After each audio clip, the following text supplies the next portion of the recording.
हम सत्ता में मिल गए, हम सत्ता सुख के लिए नहीं आए। अगर राहुल जी ने सत्ता सुख प्राप्त करना होता, डॉक्टर मनमोहन सिंह जी के बाद कई बार ऑफर थी। अब सत्ता में सत्ता सुख में नहीं आया, व्यवस्था परिवर्तन करने आए हैं। उस व्यवस्था को जहां झूठ से राजनीतिक रोटियां सेकने की कोशिश की जा रही है। आज महाराष्ट्र की जनता को यह सोचना है, क्या आपकी वोट के माध्यम से चुनी हुई सरकार को पैसों के दम से गिराने की जो कोशिश हुई है, क्या ये लोकतंत्र की मजबूती का पहला स्तंभ है? लोग भूल जाते हैं कि 2 साल पहले जिसको आपने 5 साल चुनने का मौका दिया, उसको 2.5 साल में गिराने की कोशिश की गई। आज महाराष्ट्र की जनता को ये पूछना चाहिए कि जिस पार्टी की विचारधारा से वो चुनकर आए थे, उस पार्टी को जब आप धोखा दे सकते तो महाराष्ट्र की जनता को क्यों नहीं आप आगे भविष्य में धोखा दे सकते? समय और परिस्थितियां बड़ी महान होती है। इसलिए मैं कहना चाहता हूं, हम हाइड्रोजन प्लस है, हम 300 के 500 यूनिट भी देते हैं। आप मेरे 2 साल मेरी सरकार को होने जा रहे हैं, कांग्रेस पार्टी की सरकार, नॉर्थ इंडिया में हमारी सरकार है। हम उस ऑपरेशन लोटस से भी बचे और हमने उस चुनौती का युद्ध की तरह सामना किया और जनता की अदालत में अपनी गारंटियों को भी रखा और लोकतंत्र की मजबूती के लिए अपनी बात को भी रखा। हम दोबारा से 40 चुनकर आए। हिमाचल प्रदेश हिंदुस्तान का पहला ऐसा राज्य बना जहां स्पीकर के द्वारा डिस्क्वालिफिकेशन होने के बावजूद अगर वो चुनाव जीत भी जाता है और जब वो पेंशन का हकदार कभी भी लाइफ लॉन्ग नहीं रहेगा। क्यों? हम सत्ता में परमानेंट नहीं है, लेकिन उस लोकतंत्र की मजबूती के लिए कि जो लोकतंत्र को कमजोर करने की कोशिश करता है, लोकतंत्र जनता की आवाज है।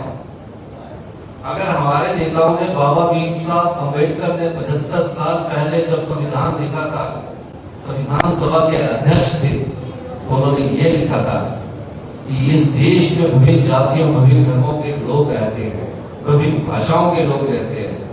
और जब कांग्रेस की राष्ट्रपिता महात्मा गांधी और उन्होंने विचारधारा लिखी थी कि ये देश की संस्कृति एक ऐसी संस्कृति है जिसमें सबका समावेश होना चाहिए, इसीलिए इस देश की संस्कृति को महान संस्कृति कहा जाता है। और उस महान संस्कृति ने कई धर्मों को जन्म दिया है। उस विचारधारा का प्रतिनिधित्व कांग्रेस पार्टी की विचारधारा कहती है। और महाराष्ट्र की जनता को अगर यहाँ सच में आपने भलाई का काम करना तो महाअघाड़ी जो विकास बंधन है उसके माध्यम से उनको आगे आना, क्योंकि एक ऐसा हमारी पार्टी का नेतृत्व है जो आप लोगों के दर्द को समझता और आपकी पीड़ा को बांटना चाहता है। इस बारे में ट्वीट करते हैं कि हिमाचल प्रदेश की आर्थिक स्थिति खराब होगी। 4 दिन फिस्कल प्रोड्यूसर्स और फिस्कल डिसिप्लिन होते हैं। अब हमने कहा है और मैं आज इस मंच के माध्यम से कह रहा हूं, 2027 में हिमाचल प्रदेश समृद्धशाली प्रदेश होगा, 2032 में हिंदुस्तान का सबसे समृद्धशाली और अमीर राज्य होगा। हम नीतिगत परिवर्तन लाए, पर नीतिगत परिवर्तन कांग्रेस की विचारधारा के अनुरूप लाया जा रहा है, जहां समाज के अंतिम व्यक्ति का विकास की रोशनी पहुंचे।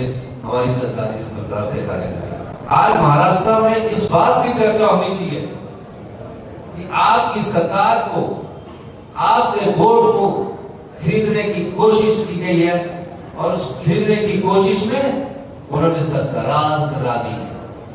आज गरीब की सोच को अगर कोई विचारधारा परिभाषित करती है, किसान की सोच को कोई विचारधारा परिभाषित करती है, महिलाओं के सम्मान को कोई विचारधारा परिभाषित करती है, युवाओं को रोजगार देने की कोई विचारधारा परिभाषित करती है, वो कांग्रेस पार्टी की एकमात्र विचारधारा है।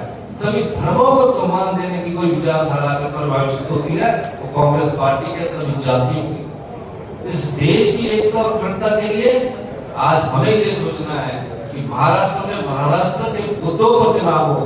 जो हमने सच किया है उसका व्याख्यान ये नहीं कर सकते, हम कर सकते हैं। आप कोई भी सवाल हमारे संबंधित राज्यों से पूछ सकते हैं। यही मैं आपको तुरंत कहना चाहता हूँ। धन्यवाद। नमस्कार, मैं हूं मानक गुप्ता। अगर आपको हमारा ये वीडियो पसंद आया हो तो इसे लाइक और शेयर जरूर करें और हाँ, हमें सब्सक्राइब और फॉलो करना ना भूलें ताकि आप देश और दुनिया की कोई खबर मिस ना करें। तो जुड़े रहिए हमारे साथ और देखते रहिए News 24।